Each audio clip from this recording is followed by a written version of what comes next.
Peace and Black Power family. This is Jay Arundel, your revolutionary, unapologetically black host right here at FlyNubianQueen.com, the network for melanated women like you. Hey, thanks so much for coming in. I have one of my elders, one of my mentors, and a former just educator, professor, everything here. I am in Philadelphia. I am at the Dr. Molefi Kete Asante Institute for Afrocentric Studies. And this is Dr. Asante himself. So everyone say hello and greet him. Hello, I'm delighted to be here today. Thank you very much. And good. Yes, you're welcome. So I'm here today in Philadelphia because Dr. Asante had a talk today. And I don't know if you all have been following this hashtag movement, hashtag ADOS. There's been a lot of conversations about divisiveness, anti-blackness sentiment, anti-African sentiment, whether it's productive or not productive. And Dr. Asante has been addressing this with the long, beautiful statement that he wrote a couple weeks ago, which I read. I was inspired by. And I was like, I have to come up here today and wanted to give him space and have an opportunity to have a conversation. So, you want to introduce yourself to the audience? Yeah, I'm Molefi Kete Asante, and I'm really delighted to be on the program. And it's great. I mean, we just had a wonderful hour and a half presentation at the Molefi Kete Asante Institute about the dangers of ADOS.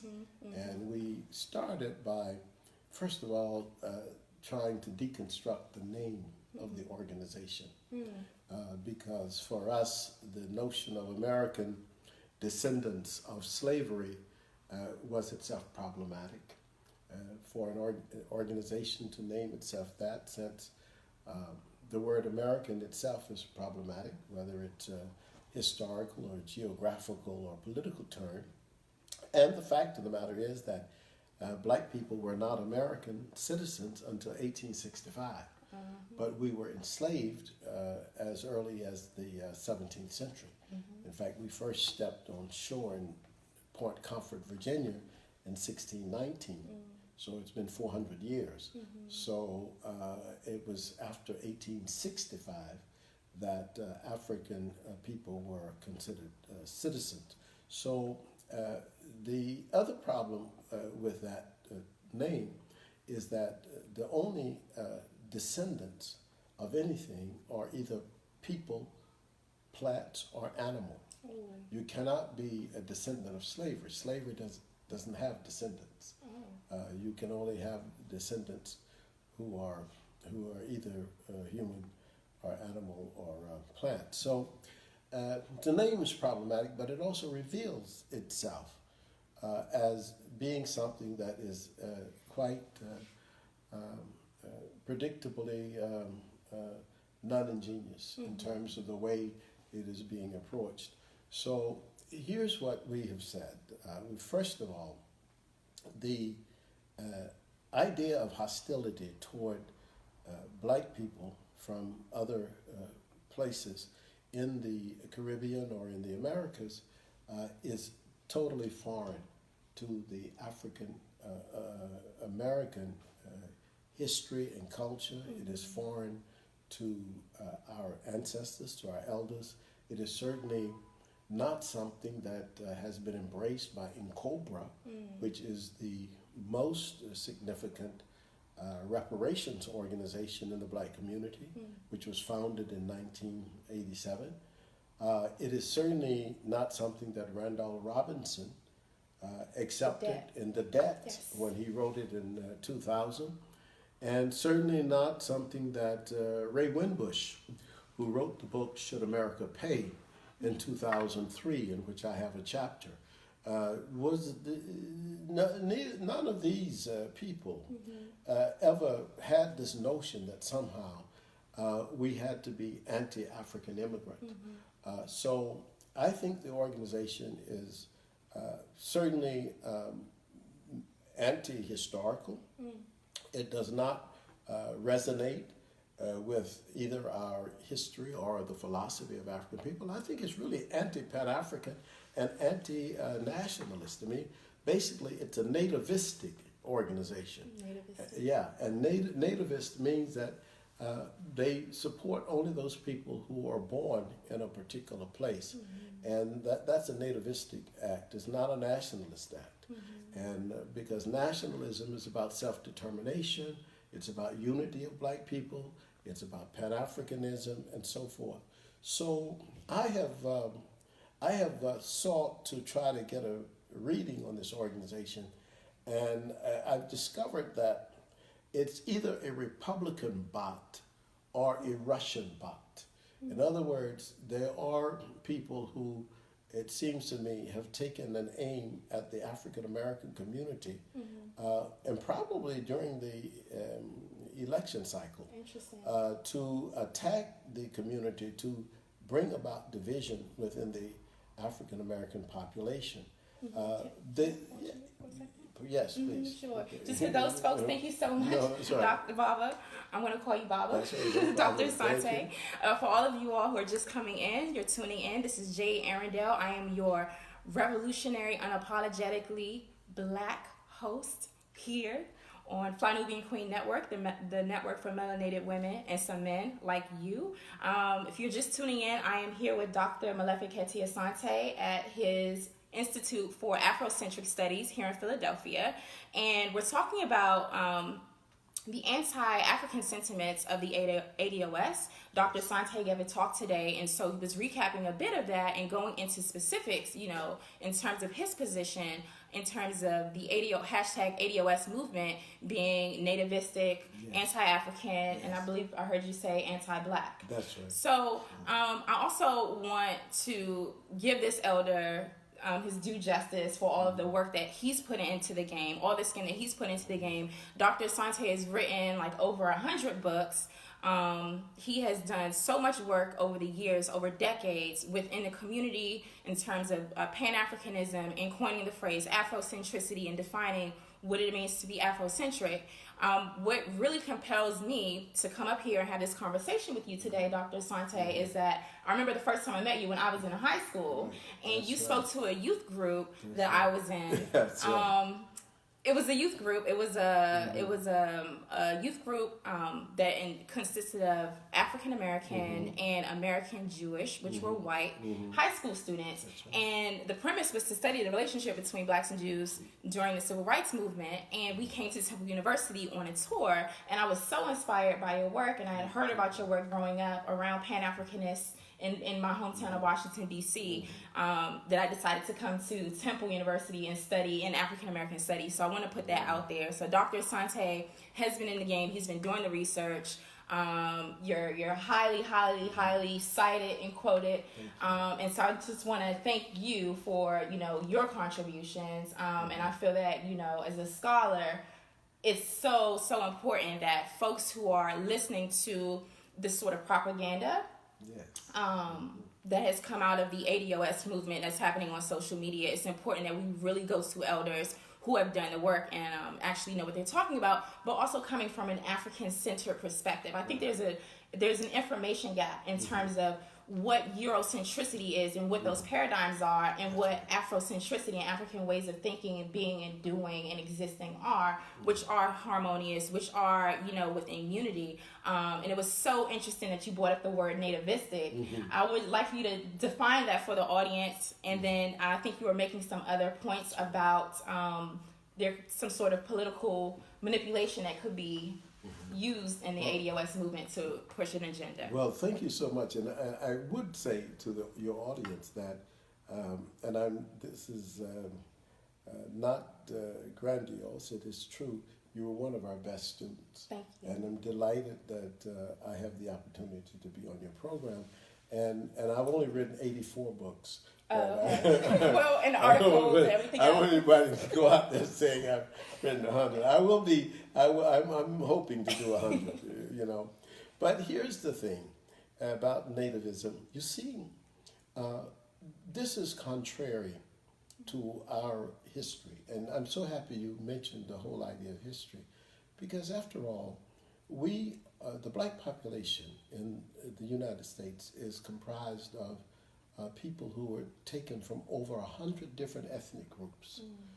Yoruba, Igbo, Wolof, Ewe, Mandinka, Angola, Congo, Fanti, Asante, Ibibio, Serere, Bamileke, etc., etc. We are a composite of all Africa. That's who we are. So we have never had, not even from the very beginning, we have never had this anti-black sentiment in the sense of that these are black people, so we have to be different, and we can't we can't share with them. Nativism itself always says that we're the ones who are born here, and since we're born here, we have a special right. My thing about that is that, yeah, that's an accident of history that we're born here, but all black people in the Americas share in the same history of brutality, enslavement, being used as chattels in the sense of property by people. So we can't necessarily go in the same direction that the reactionary whites are going in. And what this organization, ADOS, seems to be doing is really imitating the same rhetoric and the same ideas of the Trump administration, which is basically anti-immigrant. And so the attempt is to push African people, black people, African people in this country to the same position. This is quite divisive. And I think, I'm not sure, but I think that there are two elements to it. One is the reparations thing that they claim that they need to identify basically who's going to get paid, when in fact all of us should be paid, even the African nations. Cut the check. Yeah, that's right. Cut the check. No. Yep. And as an African born here in Georgia, I have the great sense that the nobility of the African American population is unquestioned. I don't question it. I don't think anybody can question what we have achieved and done. But by the same token, we've also achieved a great sense of grace, so that we have accepted and embraced all other African people. So the reparations thing is one. The other part is the election. I think that Senator Kamala Harris probably brought out the most negative aspects of this this assault by ADOS, mainly because of ethnicity, because of her father being Jamaican and her mother being Indian. This is why these Yvette Carnell and Antonio Moore are both from California, and they come out of this bag of attacking people who they claim are not born here, are not from here, are not descendants of slavery. It's a very, very strange thing. I think that people can have a political disagreement with Senator Harris, perhaps, or a discussion with her about how she treated African Americans in the justice system in California, but I don't think you can have an argument about her ethnicity, because we have claimed in our population, Jay, we have claimed Marcus Garvey, we have claimed my former good friend, my late good friend Kwame Ture, who is from Trinidad. Garvey was from Jamaica. Yes. Belafonte. We certainly claim. I claim Ilan Omar, who is of a Somali background. I claim Nipsey Hussle, who was of Eritrean background. This is Black America. I mean, what are you talking about? Black America has always been the most progressive segment of the American population. I'm going to add a couple of things. Please. I want to say, hey everybody, thank you for tuning in. Yes, I'm here with Dr. Molefi Kete Asante in Philadelphia. If you haven't already, make sure you subscribe to FlyNubianQueen.com, the network for melanated women like you. I am Jade Arundel, your revolutionary, unapologetically Black host right here on this network.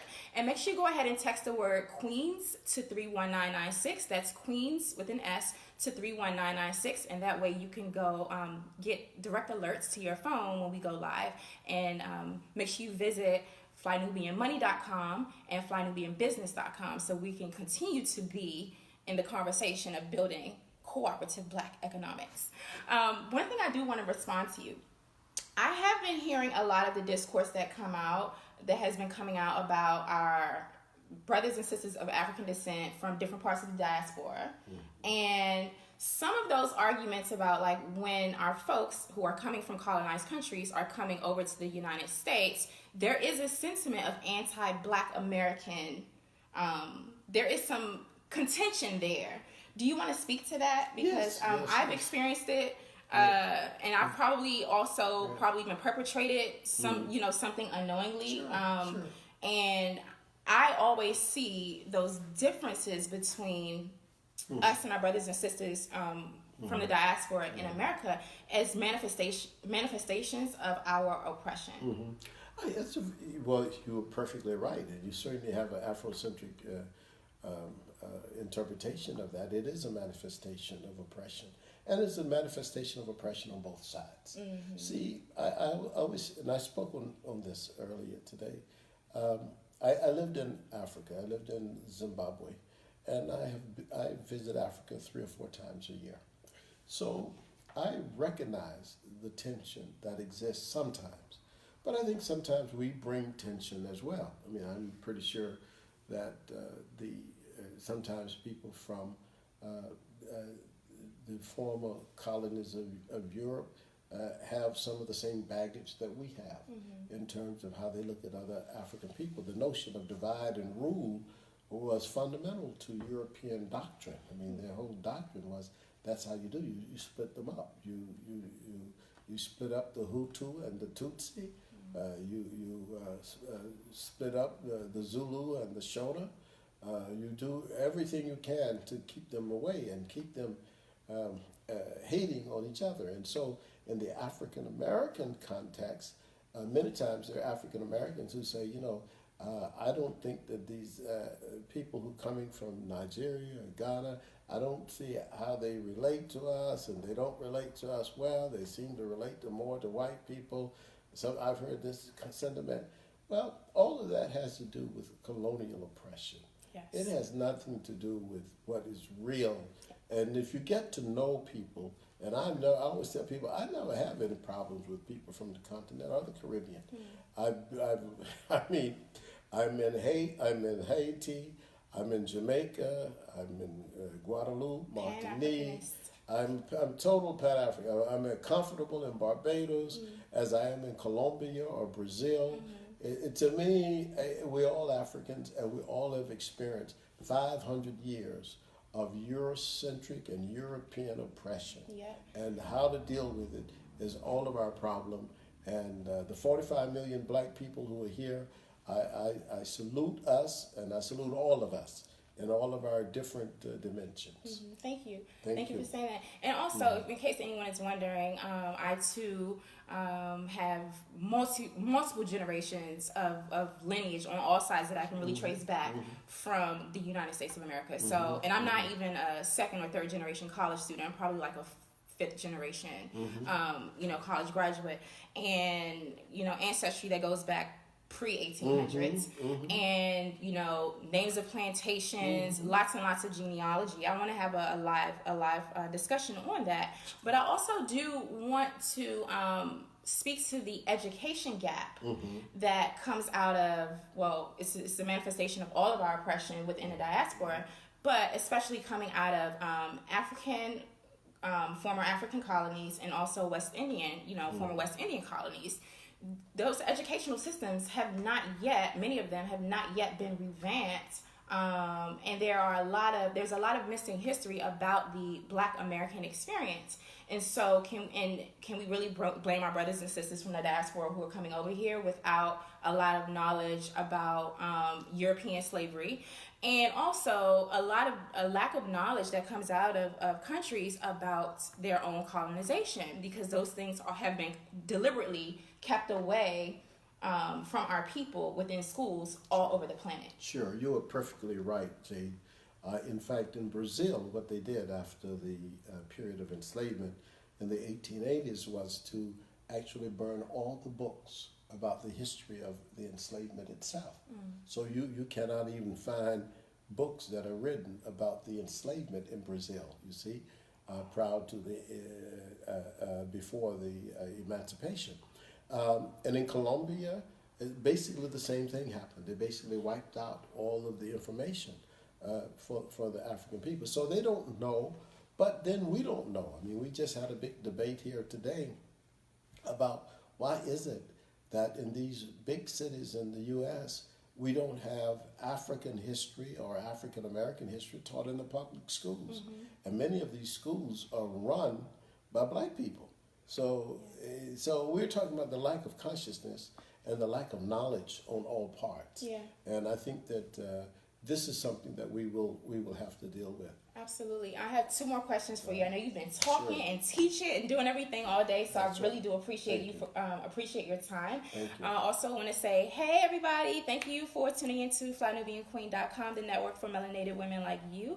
Here with Dr. Molefi Kete Asante, who is a legend, and we're talking about the hashtag ADOS movement and anti-African sentiments, and Dr. Asante is setting people straight with the truth.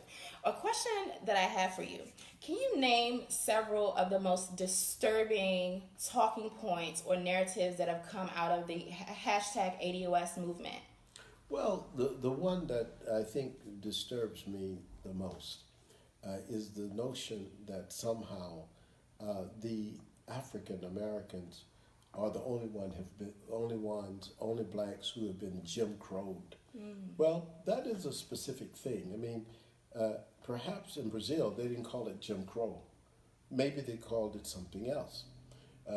Maybe in Haiti when Mackendal and Bootman, later in Brazil, when they were fighting against the oppressive conditions that the French had laid upon them, maybe they called it some other kind of savagery.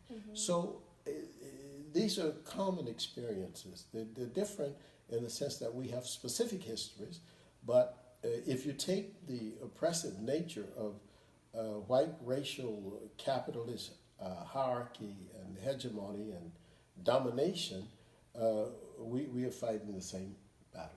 Fighting the same battle. Thank you. And what would you say about the movement for reparations here in America for people who are indigenous, black folks who are indigenous to America, I guess, over generations versus those within the diaspora? Well, I always say that my family also goes deep into Georgia, maybe 6 or 7 generations into Georgia. And so I'm particularly interested in that history, the history of the Africans in America, in these United States.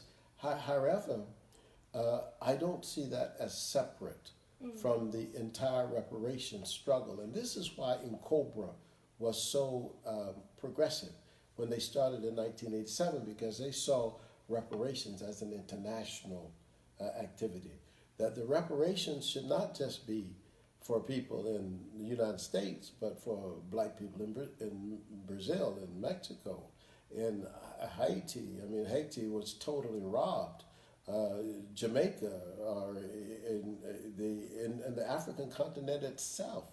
I mean, the nations that supplied Europe with its gold and copper to create the Industrial Revolution, all those nations were robbed not just of mineral resources, but of human resources. The reparations is not a specific thing to a particular nation. It is an international problem.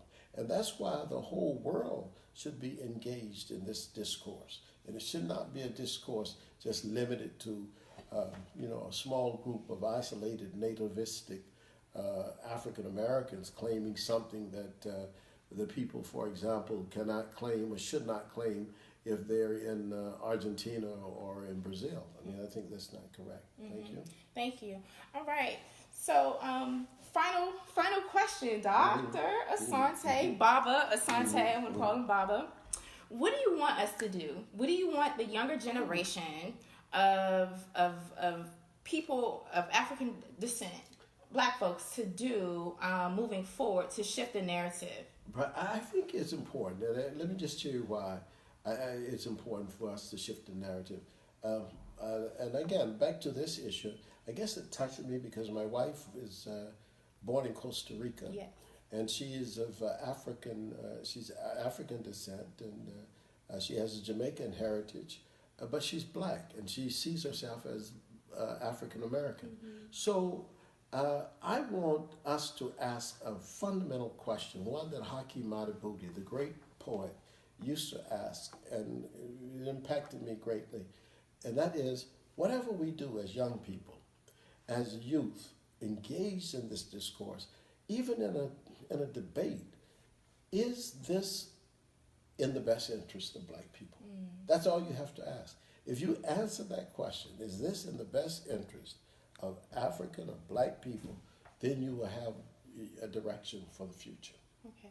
Okay. Thank you so Thank you, much, Jay. Dr. Asante. Thank you all so much for tuning in. This is a conversation that's not going to end now. We'll continue to build unity. We'll continue to engage in discourse and do something that's progressive and forward moving for our community. So once again, I'm Jay Arundel, your revolutionary, unapologetically black host here at FlyNubianQueen.com, the network for melanated women like you. I'm wrapping up today's segment with Dr. Molefi Kete Asante. This segment is ending, as is global white supremacy. In order to slew this beast, make sure you carry with you a spirit of fortitude, preparedness, and collectivism. Before I log off, I want to give you the final word. How can we keep in touch with you? How can we follow you, Dr. Asante? You can keep in touch with me by my Facebook and my Twitter accounts, but certainly my Facebook is probably the best. Okay. You can follow me at Father of Afrocentricity. Father Of Afrocentricity. Is that on Instagram or is that Facebook? Facebook. Facebook. Absolutely. So thank you so much. Thank you very much. I will be back. Thank you. And this is a beautiful space that you have. Thank you very much. All right. Take care, you all. Thank you.